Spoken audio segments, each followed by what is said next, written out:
Hello everybody, welcome to the latest episode of Games Up Podcast. My name is Cameron McCullough-Keeble. How are you doing? Hope you had a good week. Let's start this episode as we do every week with the news. And the first piece of news this week is that MPD numbers are out and they read as such. So the best-selling game last month, so June 2017, was Tekken 7, followed closely by Injustice 2, then GTA 5, Crash Bandicoot Insane Trilogy, ARMS, The Legend of Zelda Breath of the Wild, Mario Kart 8, Overwatch, NBA 2K17, and Horizon Zero Dawn. A couple of really interesting things here. Tekken 7 and Injustice 2, both fighting games at the top of the chart, may well be because there are major fighting tournaments coming up in the near future.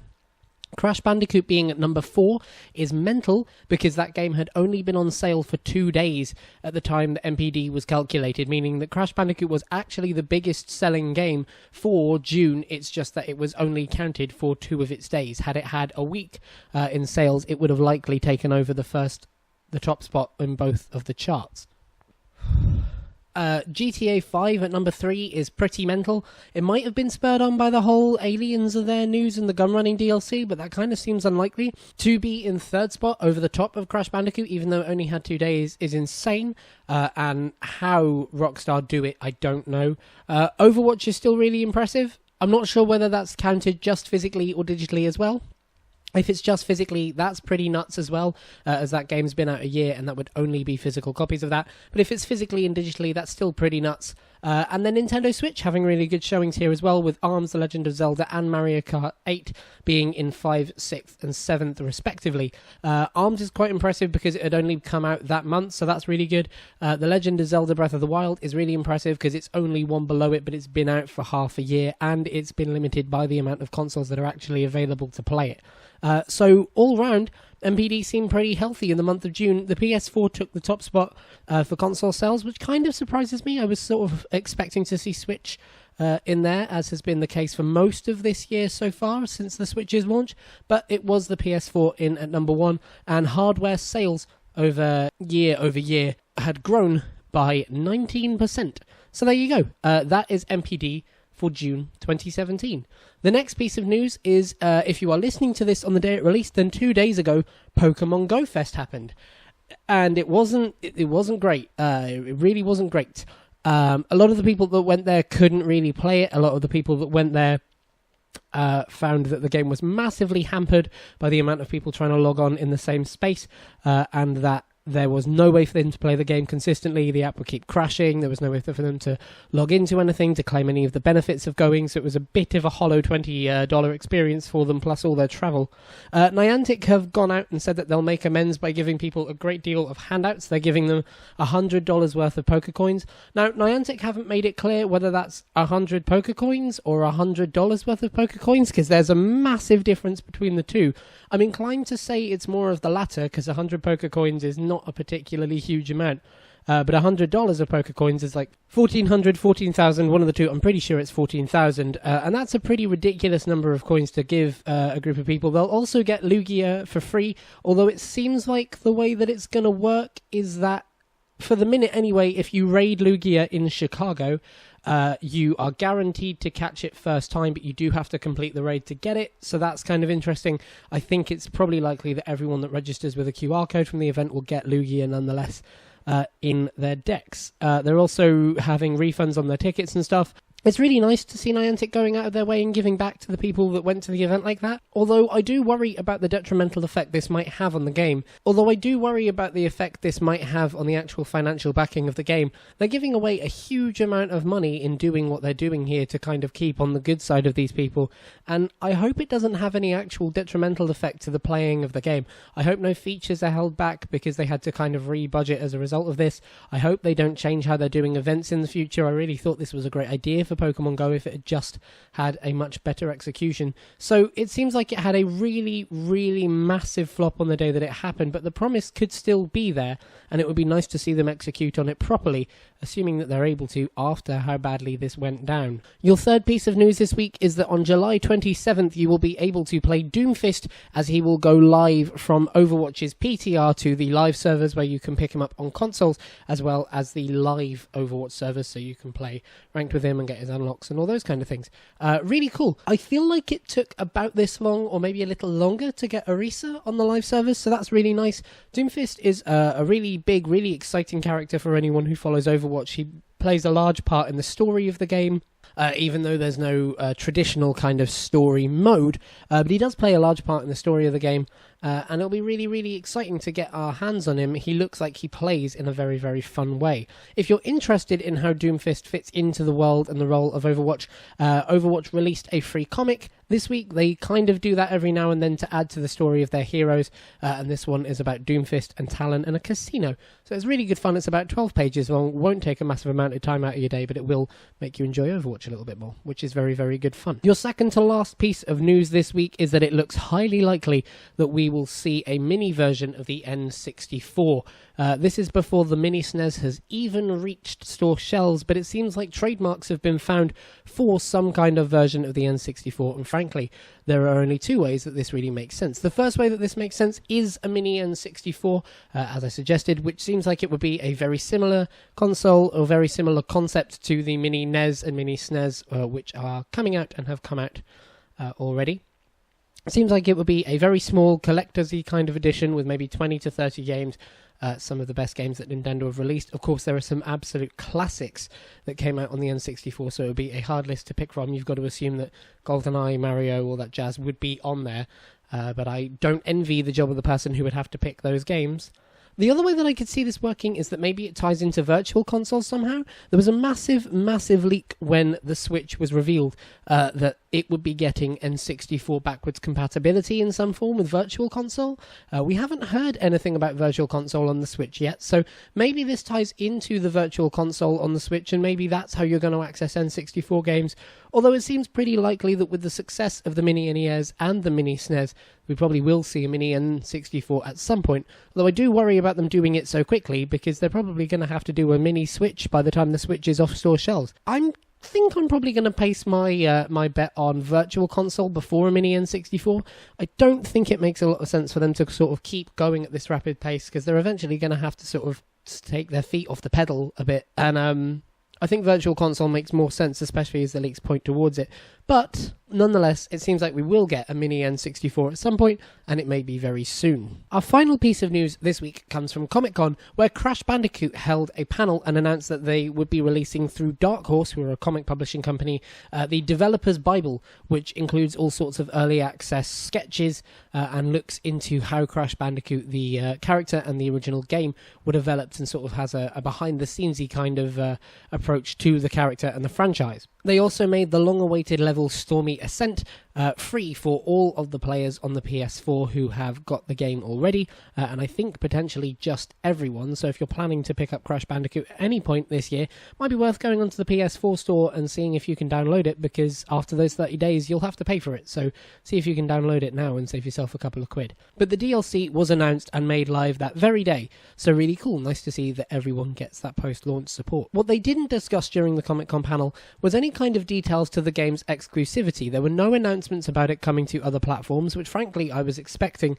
and there were no details announced of it staying exclusive to the PS4 either. It's with that in mind that I take you into our topic of the week this week, and that topic of the week is this: Crash Bandicoot, I have a bone to pick with you, and gaming industry, I have a bone to pick with you too. Exclusivity is a thing that happens. It's unfortunate because it means that there will be people who don't get to play a certain game on their platform. It means that content is held behind the paywall of owning a console or owning the platform that it's released on, and that kind of sucks. But it's necessary for the competitiveness of the industry, and sometimes necessary to getting these games actually made in the first place, and so from that sense, it's not the worst thing the industry does. It would be nice if it didn't happen, but it's kind of acceptable. However, what's not acceptable is not being clear on what exclusivity is, and not being clear in what form a game is or is not exclusive. It's something we've seen running rampant in the gaming industry over the last few years, as E3 showcases have been massive examples of first to this console on PC, first to this console for 6 months, first to this console with first DLC, or exclusive to this console, and it all means different things. Previously, we've had a problem with Xbox and Rise of the Tomb Raider, where they announced that they had exclusivity on it, and then it turned out that they had timed exclusivity on it, but it wasn't ever really 100% confirmed, and now a similar thing is happening here. But I would say that it's happening much worse for Crash Bandicoot than it has done for any other game in recent memory. The reason I say this is because Activision and Sony have been pushed on a number of occasions to give an answer as to whether this is an exclusive game or a timed exclusive for the console. There's been all sorts of tweets that have been tweeted out and then hastily deleted saying the game that's on PS4 for 12 months or the game that's exclusive to PS4. There's no only on PS4 on the box art, but equally, there is nowhere that's willing to pre-order me a copy of the game on Xbox One, or the Nintendo Switch, or the PC. Now, you may be thinking at this point that I sound a bit of a bitter Crash fanboy. I love the game, and clearly I want it on a different platform, and I have to agree with you. It would be lovely to play this game that I love on my preferred console of choice, which, being honest, is the Xbox One. But I'm more than happy to accept that that might not ever happen, that might not be the case. What I'm not more than happy to accept is that I might have to make a rushed or bad purchasing decision because Activision or any other company are not willing to be honest about what the state of a game is. Let me put it like this. You go into game tomorrow and you see a copy of Crash Bandicoot on the shelves. It's not selling on any other platform, the only platform it's selling on is PS4. At home, you have a PS4 and a Nintendo Switch, but it's not selling on anything else, and you really want the game, so you pick up the box, you take it to the checkout, and you own the Crash Bandicoot Insane Trilogy. The next day, Activision puts out a big Facebook message and tweet that says, surprise, the Crash Bandicoot Insane Trilogy is coming to the Nintendo Switch. I don't know about you, but I would seriously rethink my purchase in that situation. The Nintendo Switch, for example, offers drastically different functionality than the PlayStation 4 does, and the same can be said, I would argue, for every console. The Xbox One is the most like the PS4, but I would say the consoles are different enough that there would at least be a good reason to reconsider purchasing in that situation. This could easily happen. We don't know whether the game is exclusive to PlayStation 4 still, and we don't know if it's launching on anything else yet. It's entirely possible that you make the decision to purchase this game tomorrow, and then the day after you find out that it's not necessarily exclusive to that platform, and you could have made a different purchasing decision entirely. This is something I majorly have a problem with. I don't necessarily have a problem with exclusivity. It sucks that it happens, and I'd much prefer to be able to play any game that comes out on my console of choice. But equally, some of the games that come out exclusively do so because they were only funded by that studio. Sunset Overdrive is a great example of this. It's the best exclusive on the Xbox One. Maybe Ori and the Blind Forest is a close second. There's definitely some stuff that's coming up behind it, but it's absolutely the best, most interesting, most vibrant exclusive on the Xbox One. And the reason it's only on the Xbox One is because Microsoft funded the game. Sunset Overdrive was put down by other publishers. Microsoft funded it entirely and actually allowed Insomniac to keep the IP. So that's one of those examples where exclusivity is kind of okay in that situation, because if it weren't for the exclusivity, we wouldn't have actually got the game in the first place. Nintendo's a really, really great example of this. Basically, every one of their games is funded by themselves, and you've got to imagine that if Nintendo weren't willing to fund Splatoon, for example, or ARMS, for example, we probably wouldn't see them. So in that sense, it's kind of okay. I don't think it's great, and I'd much rather we live in a world without it, but I'm willing to let it slide and accept that there's a good reason for it. There are less good reasons for third-party exclusivity. Buying Rise of the Tomb Raider, even for a 12-month period, was something that Xbox should not have done. It made them look more competitive, and in that sense it gave them a bit of an edge, but really they should have spent that money in investing in their own studios and their own IP, both for the good of their platform in the future and the good of their outlook in the industry. It really didn't do much good for them. In the same way, I think buying Arkham Knight in Japan, as Sony have done, is not a good thing, and I think buying Crash, even though it has a massive history on the PlayStation, is not a good thing either.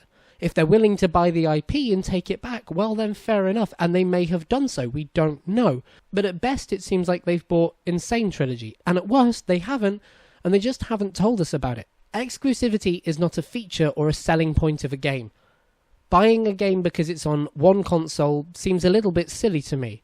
At that point, you're supporting more the console than you are the actual game, and there are far better ways to support a console if that's really what you want to do. In my opinion, it would be better to see as many games on as many platforms as possible.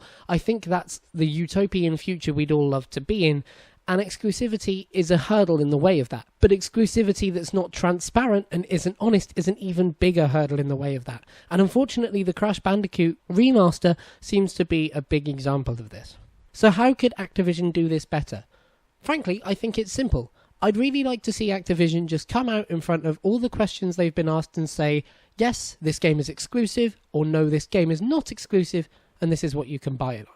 It would also maybe be nice to know why we haven't found out to now. Has Sony asked them or paid within their exclusivity for them not to say this? If so, that kind of sucks, but at least it's a bit more honest about why we haven't had this information. Is it that Activision didn't know they wanted to see how well the game sold? Well, again, that's a bit shitty, but at least it's more honest. I'm not suggesting that they come out and grovel and apologise and give us all the Insane Trilogy for free. Just a little bit more honesty and transparency would be nice, and I think a little bit more honesty and transparency from the gaming industry as a whole would make for a much better gaming industry and a slightly brighter gaming future. So Crash, I had a bone to pick with you, but really it was a bone to pick with the industry as a whole. I would like to see exclusivity that's a bit more honest, a bit more transparent, and allows as many consumers as possible to make the right purchasing decisions based on what exclusivity we know to be happening. If a game is exclusive entirely, that's fair enough. It sucks that you won't get to play it on your console of choice, but hey, at least the game exists in some form, and at least it was paid for properly. If the game is timed exclusive, that kind of sucks, but you'll get to play it eventually, and you can make the purchasing decision you want based on the information you've gone out to find out. If you can't find either of these things out, it's ultimately just making an issue for your consumer, and really the consumers are the people you should be working hard to get on side. So that is my opinion of why the Crash Bandicoot trilogy could have been handled a little bit better, and could be handled a little bit better as it gets a bit more support going forward into the future. What do you think? Would you prefer to see it done this way, or are you happy with how Activision have handled it? Do you think I may be making a mountain out of a molehill, or is this something that you've thought as well? We would love to know your opinion on it, and you can tell us that opinion in the comments below, or on Twitter, or on Facebook. We are at GamesUpcast on both of those social platforms. Thank you very, very much for joining us. It is always a pleasure. We hope you've had a wonderful week, and we will see you next week. If you like this, please feel free to like us on YouTube so that we get out in front of a few more people. That would really be appreciated. And you can subscribe to the show so you don't miss an episode. We put it out at 6:30 every Monday, and a little bit earlier that day on iTunes so that you can catch it on your way to work. Thanks very much. See you next week. But until then,